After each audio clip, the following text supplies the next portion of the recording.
मंडळी नमस्कार. आज महाराष्ट्राचं लक्ष एका छत्रपती संभाजीनगरच्या बातमीनं वेधून घेतलेलं आहे. ही छत्रपती संभाजीनगरची बातमी आहे 9 मुलींसंदर्भातली.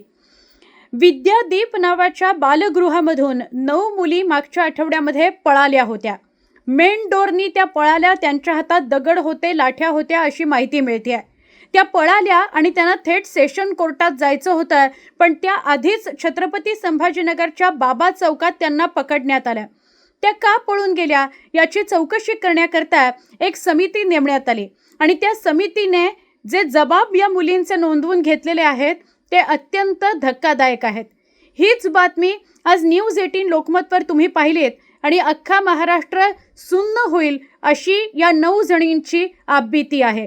या 9 जणी बालसुधारगृहामध्ये राहतात. या बालगृहामध्ये विद्यादीप असं नाव आहे तिचं आणि या विद्यादीप बालगृहामध्ये अनेक महिने त्यांच्यावर अत्याचार होत आहेत. त्यांना निकृष्ट दर्जाचं जेवण मिळतं. तेल, साबण अशा ज्या अगदी जुजबी गोष्टी आहेत, जीवनावश्यक गोष्टी आहेत, त्यासुद्धा त्यांना पुरवल्या जात नाही. खरं तर बालगृहाला एका मुलीच्या मागे 2,500 रुपये शासन देतं, पण असं असून सुद्धा सगळी सोयीसुविधांची वानवं आहे. त्यांच्यावर अत्याचार केले जातात, अपमानास्पद वागणूक त्यांना दिली जाते असं या मुलींचं म्हणणं आहे. या व्यतिरिक्त अजून काही गंभीर गोष्टी समोर आलेल्या आहेत, त्यासुद्धा आपण जाणून घेऊया.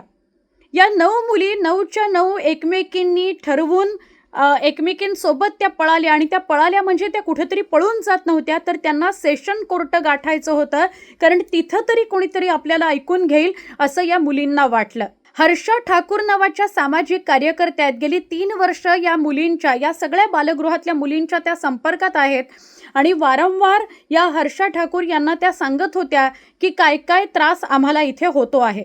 सरतेशेवटी त्यांच्या संयमाचा बाद फुटला आणि त्या 9ही जणी पळून गेल्या. त्या सेशन कोर्टात पोचतील त्याच्या आधीच बाबा चौकात त्यांना पोलिसांनी पकडलं आणि या समितीसमोर सुद्धा त्यांनी आपल्याबरोबर काय काय घडतंय हे सांगितलं.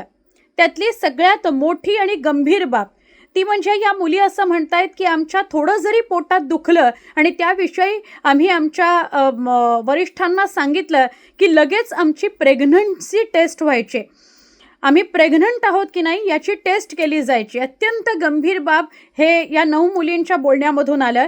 त्यानंतर ज्या कोणी या बालगृहामध्ये आधीच अत्याचार झालेल्या मुली आहेत, त्या अत्याचार झालेल्या मुलींवर एक पवित्र जल फेकलं जायचं, जेणेकरून त्या अपवित्र झालेल्या त्या पवित्र होतील. अत्यंत धक्कादायक ही देखील बाब. म्हणजे अत्याचार झालाय, कोणीतरी त्यांच्यावर अत्याचार केलाय आणि त्यामुळे त्या पीडित आहेत. आधीच मानसिक खच्चीकरण त्यांचं या प्रकारामुळे झालेलं आहे आणि असं असताना या बालगृहामध्ये त्यांना पवित्र करण्याकरता एक जल त्यांच्या अंगावर शिंपडलं जायचं, जेणेकरून त्या पवित्र होतील असंही या 9 पैकी काही जणींनी सांगितलेलं आहे. काहींनी हेही सांगितलं की आमच्या डोक्यावर तेल लावलं जातं आणि त्यानंतर एक क्रॉस काढला जातो. या सगळ्याविषयी या 9 जणींनी आवाज उठवला, वरिष्ठांना विचारलं, तर वरिष्ठांनी असं सांगितलं की तुम्ही या अत्याचारामुळे, या त्रासामुळे ज्या अपवित्र झालेल्या आहेत त्या पवित्र करण्याकरता म्हणून अशा सगळ्या गोष्टी आम्ही करतो आहोत. अजून एक महत्त्वाची गोष्ट अशी की या बालगृहामध्ये एक तक्रार पेटी ठेवलेली आहे. या तक्रार पेटीमध्ये जर कुठली तक्रार या मुलींपैकी कोणी टाकली तर त्यांना कॉम्प्युटर रूम आहे जिथे CCTV नाही, त्या कॉम्प्युटर रूममध्ये नेऊन मारहाण केली जाते की तुम्ही तक्रार केलीच कशी. इतकंच काय, एका मुलीनं एकच चपाती का वाढली जाते, एकच पोळी ताटात का वाढली जाते, जर अधिकची भूक असेल 2 चपात्या तरी हव्यात, 2 पोळ्या तरी हव्यात, अशा प्रकारची एक तक्रार या तक्रार पेटीत टाकली तर तिला सुद्धा संगणक रूममध्ये नेऊन, जिथे CCTV नाही तिथे नेऊन तिला मारहाण करण्यात आली, जबर मारहाण करण्यात आली अशी आपबीती या 9 पैकी काही जणींनी सांगितलेली आहे. इतरांच्या बाबतीतही हेच घडत असणार, फक्त त्या पळून गेल्या नाहीत आणि त्यांची आपबीती समोर आलेली नाही. पण या 9 जणींनी सांगितलेल्या गोष्टी खूप गंभीर आहेत, अघोरी आहेत आणि त्या त्यांच्या जीवावर सुद्धा बेतू शकल्या असत्या. या सगळ्याला कंटाळून त्यांच्या डोक्यात विचार आला की आपण सेशन कोर्टात जाऊन सेशन कोर्टामध्ये जर आपली तक्रार सांगितली तर ती कदाचित ऐकली जाईल आणि म्हणून त्या पळून गेल्या.